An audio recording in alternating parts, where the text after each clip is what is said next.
¿Has estado alguna vez en una corte judicial en la que un hombre estuviera en riesgo de ser condenado por vida? Es un asunto serio. Y una vez que se ha presentado toda la evidencia y que el caso ha sido cuidadosamente revisado, los jueces abandonan la sala. Puede demandarle días. La aprehensión aumenta. Cuando los jurados ingresan nuevamente a la sala, todo el mundo se sienta en absoluto silencio para escuchar las palabras del vocero del jurado. Y el juez pregunta, ¿cuál es su veredicto? ¡Qué momento solemne! Si el vocero dice la palabra inocente, un diluvio de alegría inunda a quien era juzgado y sus seres amados respiran con alivio. Pero si el vocero dice culpable, el momento es trágico. Ese es el drama en las cortes terrenales. Bueno, en este programa permíteme dirigir tu atención a una sesión en el juzgado más importante que nos afecta vitalmente a ti y a mí. Todo ser humano que ha vivido tiene una causa pendiente ante el juzgado de Dios, la Corte Suprema del Universo.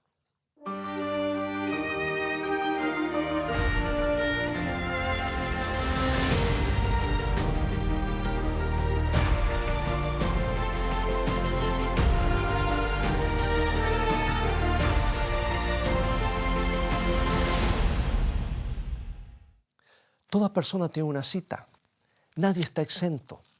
La Biblia afirma claramente en la segunda carta a los Corintios capítulo 5, versículo 10, porque es necesario que todos nosotros comparezcamos ante el tribunal de Cristo. En cierta ocasión se le preguntó al estadista Daniel Webster, ¿cuál es el asunto más importante que se le cruzó por la mente alguna vez? Su respuesta da que pensar. Él dijo, mi responsabilidad personal ante Dios. Y hoy vamos a focalizar nuestra atención en el juicio. Y como hemos visto en otro tema, Cristo tiene un mensaje especial para este tiempo que se encuentra en Apocalipsis capítulo 14, versículos 6 al 12. Y allí hemos de centrarnos hoy. Porque este mensaje fue diseñado específicamente para preparar, escucha bien, preparar a hombres y mujeres de esta última generación para la venida de Cristo. Y hoy vamos a dirigir nuestra atención a Apocalipsis 14, 7. Y nos dice así la palabra de Dios. Temed a Dios y dadle gloria porque la hora de su juicio ha llegado. No dice llegará en un tiempo futuro, sino ha llegado. Ahora, aquí en el tiempo presente. En otras palabras, ya está. Ahora vemos cómo es esto. Apocalipsis 14, 6 al 12 muestra claramente que antes del regreso de Cristo habrá un mensaje que llegará a todo el mundo anunciando la hora del juicio. Y que también debe revelar claramente cuándo ocurrirá el juicio y cuándo comenzará. El profeta Amós nos da esta seguridad. Dice, porque nada hará Jehová el Señor sin que revele su secreto a sus siervos los profetas, Amós 3:7. Y tenemos los libros de Daniel y Apocalipsis, que son dos de los grandes libros proféticos que bosquejaran la historia de este mundo. En Daniel, por ejemplo, la visión del profeta fue dirigida a la sala del trono celestial. Veamos Daniel 7, versículos 9 y 10. Estuve mirando hasta que fueron puestos tronos y se levantó un anciano de días, cuyo vestido era blanco como la nieve y el pelo de su cabeza como lana limpia. Su trono llama de fuego y las ruedas del mismo fuego ardiente. Un río de fuego procedía y salía delante de él. Millares de millares le servían y millones de millones asistían delante de él. El juez se sentó y los libros fueron abiertos. Queda claro entonces que el juicio tiene lugar en el cielo. Pero en el octavo capítulo de Daniel, en el versículo 14, el profeta se enfoca en el tiempo del juicio. Leamos Daniel 8:14. Hasta 2300 tardes y mañanas, luego el santuario será purificado. Ahora bien, la pregunta lógica que tenemos que formular esencialmente es esta. ¿Qué tiene que ver la purificación del santuario con el juicio? ¿Sabes? La Biblia menciona dos santuarios, uno en la tierra y otro en el cielo. El santuario terrenal era un modelo del gran original que está en el cielo. Debía servir como una ilustración del plan de salvación. Hay dos servicios principales conectados con el santuario: el servicio diario y el servicio anual. Con respecto del servicio diario, cuando un hombre pecaba, llevaba un sacrificio, confesaba su pecado sobre el animal y entonces lo mataba.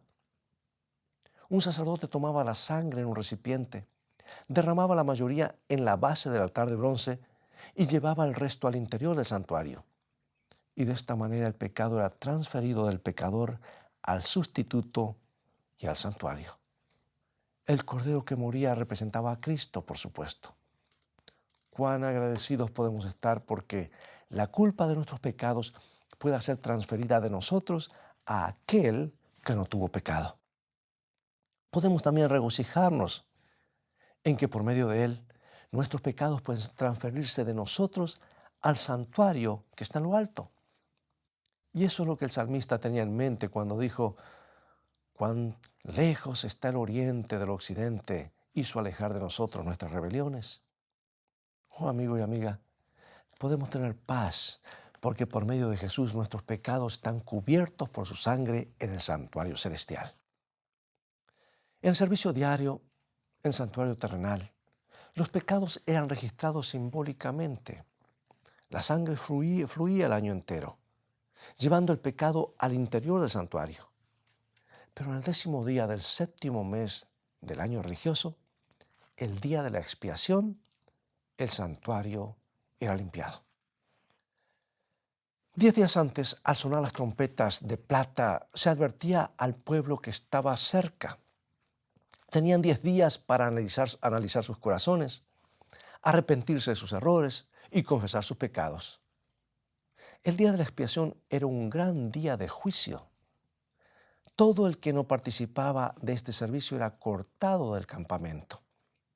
Y los servicios del día de la expiación o la purificación del santuario se describen en detalle en Levítico 16. Y aún es un día anual de juicio para Israel. Es típico del gran juicio investigador antes de que Jesús regrese por segunda vez. ¿Sabes que a lo largo del año los pecados del pueblo eran confesados en el santuario diariamente? Se mataban animales para el sacrificio, morían en lugar del pecador en reconocimiento de dos hechos básicos respecto de la transgresión. Uno, que la paga del pecado es muerte y que ningún pecador necesita morir. Y 10 días antes de ese evento sonaban las trompetas de plata. Y cuando sonaban se advertía al pueblo de que el día de la expiación había llegado. Tenían 10 días para inspeccionar sus corazones y arrepentirse de sus errores y confesar su pecado.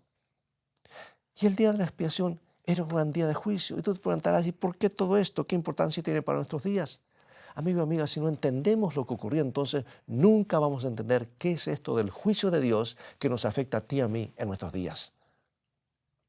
Así que en ese entonces todo el que no participaba en el servicio era literalmente cortado del campamento de Israel.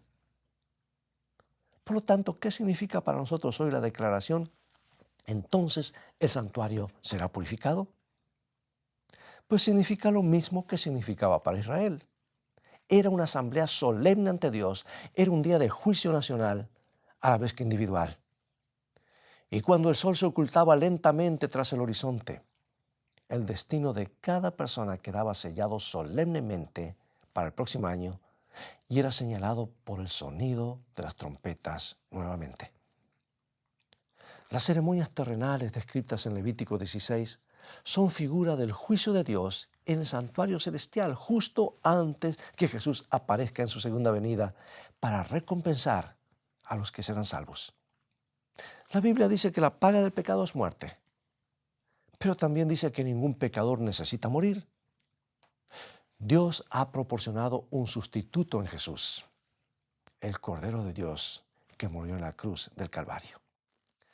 Ahora pregunto, ¿cómo podemos responder tú y yo al grande amor de Dios? Y me viene a la mente este versículo maravilloso. Tú lo sabes de memoria. San Juan 3:16. ¿Podemos repetirlo juntos? Comenzamos. Porque de tal manera amó Dios al mundo, que ha dado a su Hijo unigénito, para que todo aquel que en él cree no se pierda, mas tenga vida eterna. Por medio de los sacrificios diarios, los pecados del pueblo eran transferidos simbólicamente a través de la sangre del pecador al santuario donde se acumulaban hasta el día de la expiación. Y en el servicio de ese día se utilizaban 2 machos cabríos. Se echaban suertes. Uno era para el macho cabrío del Señor y el otro era el chivo expiatorio. El macho cabrío del Señor era sacrificado y su sangre se ofrecía como ofrenda por el pecado. Y aquí dice Levíticos capítulo 16, versículo 8. Y echará suerte Aarón sobre los 2 machos cabríos, una suerte por Jehová y otra suerte por Azazel. Ahora contempla al sumo sacerdote ingresando a través del velo al lugar santísimo. Levítico 16:15. Después degollará al macho cabrío en expiación por el pecado del pueblo y llevará la sangre detrás del velo adentro y la esparcirá sobre el propiciatorio y delante del propiciatorio. El propiciatorio o asiento de la misericordia representa el trono de Dios en el santuario celestial, donde Jesús defiende nuestras causas. Levítico 16:16. Así purificará el santuario a causa de las impurezas de los hijos de Israel, de sus rebeliones y de todos sus pecados. O sea que cuando el sumo sacerdote se paraba ante el asiento de la misericordia, estaba ante la presencia misma de Dios. Si lo hacía con pecado en su vida, moría de inmediato, porque él representaba a Cristo, nuestro sumo sacerdote celestial. El chivo expiatorio era llevado al desierto donde moría y representaba la muerte de Satanás, el originador y cómplice de todo pecado. A esto se lo llamaba el servicio anual. Satanás es responsable del pecado que existe por todas partes. Por eso él carga con la culpa corporativa de todo el pecado de la humanidad, o sea, de la totalidad. Y él debe pagar el precio por sus acciones malignas en el lago de fuego, donde será erradicado para siempre. Ahora, vayamos a nuestro texto clave de hoy, Daniel 8:14. Hasta 2300 tardes y mañana, luego el santuario será purificado.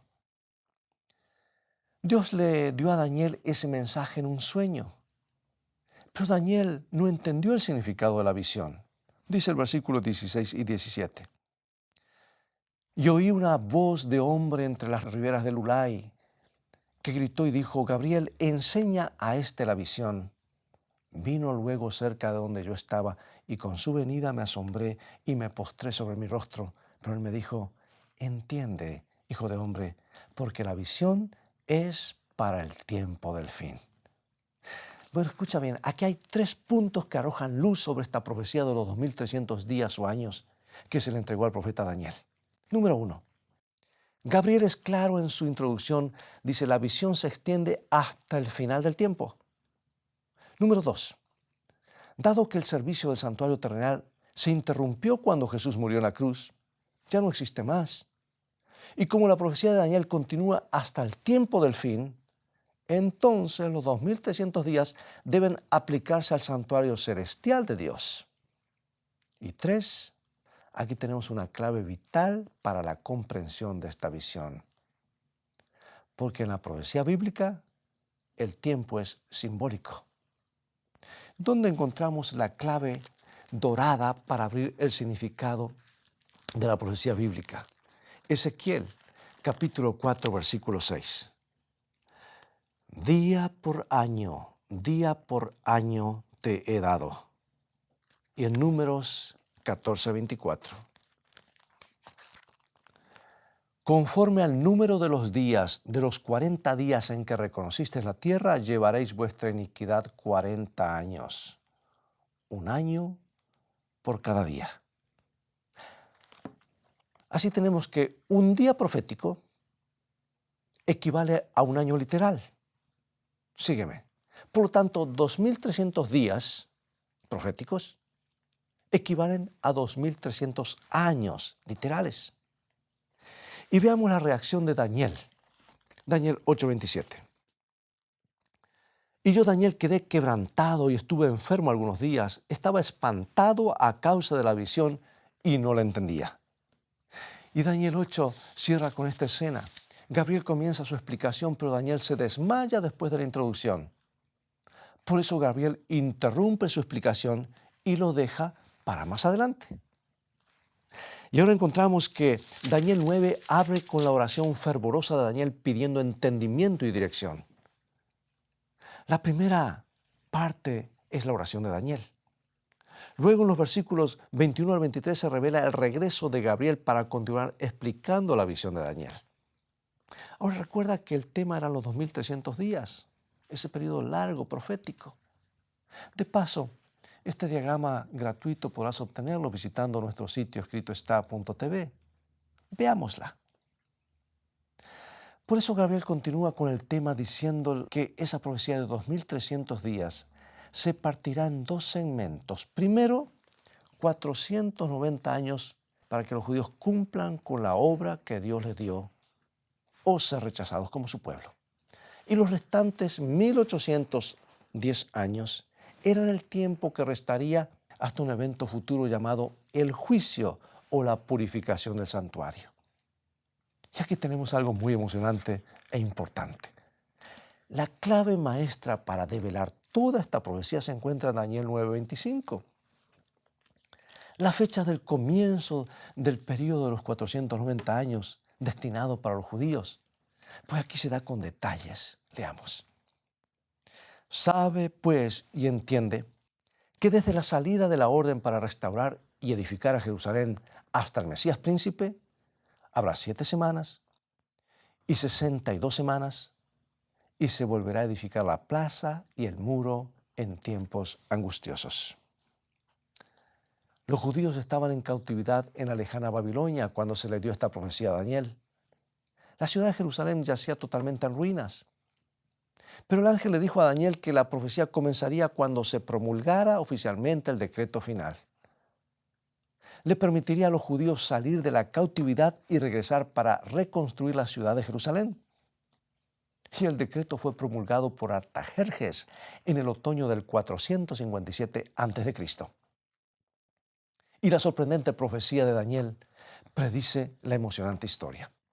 Nos da las fechas exactas con asombrosa exactitud del bautismo de Jesús, de su muerte en la cruz y también del rechazo del Evangelio por la nación judía, al igual que la proclamación del Evangelio al mundo gentil. Pero hay más.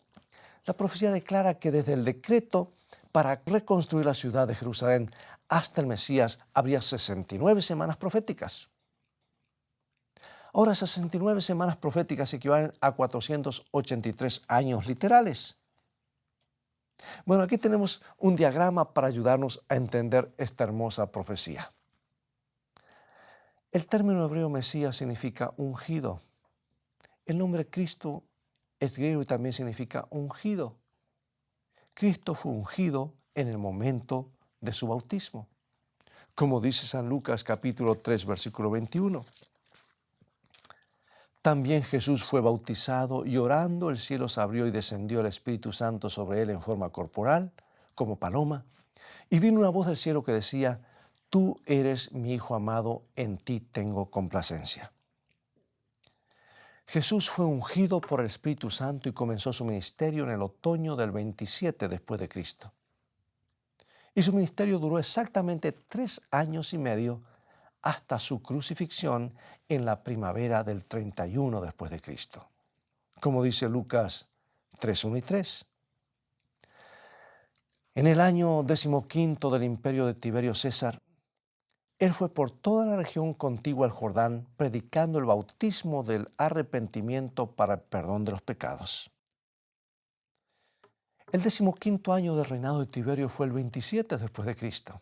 Y Jesús fue ungido el 27 después de Cristo y comenzó su ministerio en esa fecha. La Biblia dice que Jesús predicaba, el tiempo se ha cumplido. ¿Y qué quería decir Jesús con eso? No hay duda que se refería al mismo periodo de la profecía de Daniel acerca del Mesías.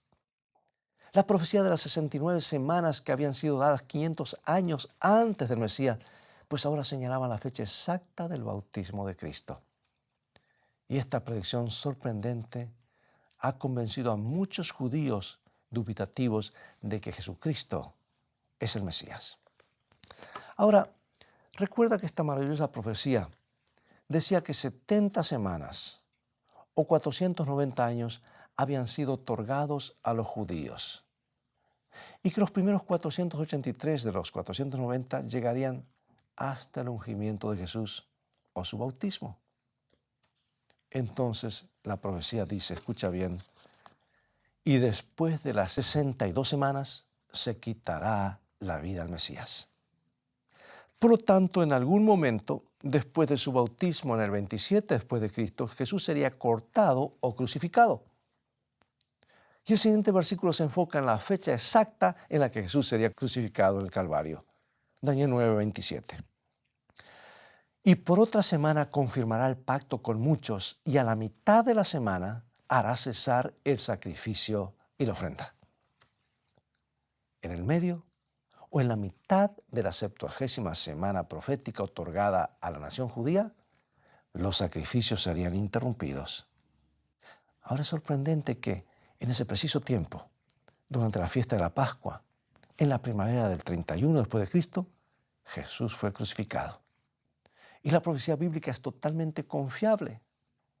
Bueno, este diagrama que hemos puesto ya por tantos minutos en la pantalla es con un propósito que aprendamos y tengamos claro en nuestra mente de que todo eso predecía algo grande que ocurriría y que nos afectaría a cada uno de nosotros. Se acercaría la fecha del juicio y cuando éste termine Jesús vendría.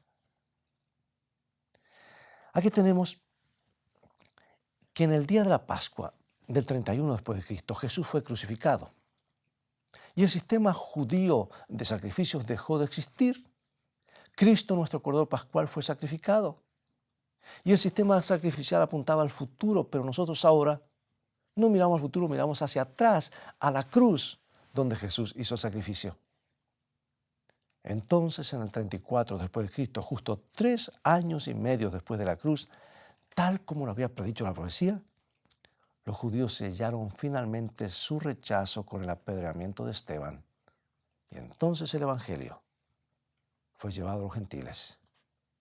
Es por eso que en Hechos capítulo 7 se nos dice que el sumo sacerdote judío, actuando en el nombre de la nación judía, sentenció la muerte de Esteban. ¿Por qué? Porque Esteban afirmó que Cristo era el verdadero Mesías.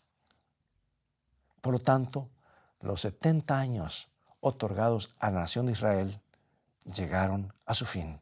Ahora Israel ya no es más pueblo de Dios como nación, sino que ahora se levanta un Israel espiritual.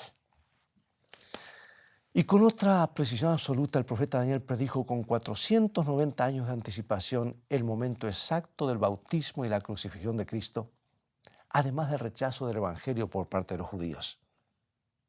Por lo tanto, esta semana 70 debe seguir cronológicamente a la semana 69. Cuando se ubica a la 70ª semana en el fin del mundo, como hacen muchos, que dejan una brecha y esa última semana la ponen en el futuro, se quita a la iglesia cristiana esta grande profecía mesiánica. Ahora mira bien el diagrama. Le agregamos 1810 años al 34 después de Cristo y llegamos al otoño de 1844. O sea que esto significa que desde 1844 hemos estado viviendo en la hora del juicio, porque allí termina la profecía e indicaba que el santuario sería purificado. Comienza la hora de juicio. Qué verdad tan solemne para considerar. Dios considera que su juicio es tan importante que describe a un ángel volando en medio del cielo anunciando con voz potente. Apocalipsis 14, 7. Temed a Dios y dadle gloria porque la hora de su juicio ha llegado. Y adorad a aquel que hizo el cielo y la tierra, el mar y las fuentes de las aguas. Sabes que aquí dice que estos mensajes, incluyendo este del juicio, tienen que ir a gran voz a todo el mundo. Debe ser predicado. La gente tiene que comprender que su nombre está siendo considerado en la corte celestial para vida eterna o muerte eterna. Todo nombre es evocado y cada caso es examinado. Y yo pregunto, amigo, amiga, al saber esto, ¿sientes la necesidad de hacer cambios? ¿Tus hábitos? ¿Tus patrones de conducta? ¿Tu estilo de vida? Debería tener un efecto en ti y en mí, porque el tiempo es corto y el juicio termina y vendrá el veredicto. Y quiero cerrar con este versículo de Romanos 13:11. Y en esto, conociendo el tiempo, que es ya hora de levantarnos del sueño, porque ahora está más cerca de nosotros nuestra salvación que cuando creímos. ¿Quisieras tener a Jesús como tu Señor y Salvador de tu vida para que también Él sea tu abogado en el juicio? Si es así, acompáñame en oración. Gracias, amado Padre, por revelarnos estas verdades con exactitud cronométrica. Eso nos da la confianza de que tú tienes el futuro en tus manos. Vivimos en horas solemnes, cuando cada nombre ha de pasar ante el tribunal celestial. Aceptamos a tu Hijo Jesucristo como Señor y Salvador y como abogado en este juicio. Somos pecadores y merecemos la condena eterna. Pero gracias a lo que Él hizo en la cruz, podemos ser declarados inocentes y herederos del reino eterno. Así que acepta, por favor, nuestra entrega y guárdanos un lugar en tu reino de gloria, porque lo pedimos en el nombre de Jesús. Amén.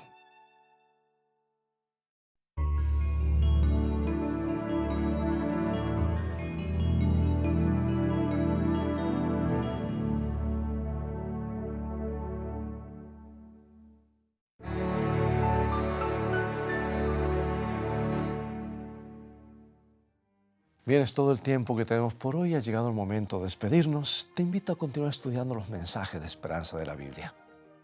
Visítanos en nuestro sitio de internet escritoestá.tv, donde podrás ver nuevamente este programa y compartirlo con tus familiares y amigos. También podrás obtener gratis una variedad de materiales y estudios bíblicos que te ayudarán a conocer más el plan de Dios para ti. Un plan de amor, yo le diría. Así que Dios te bendiga y recuerda, escrito está, no solo de pan vivirá el hombre, sino de toda palabra que sale de la boca de Dios.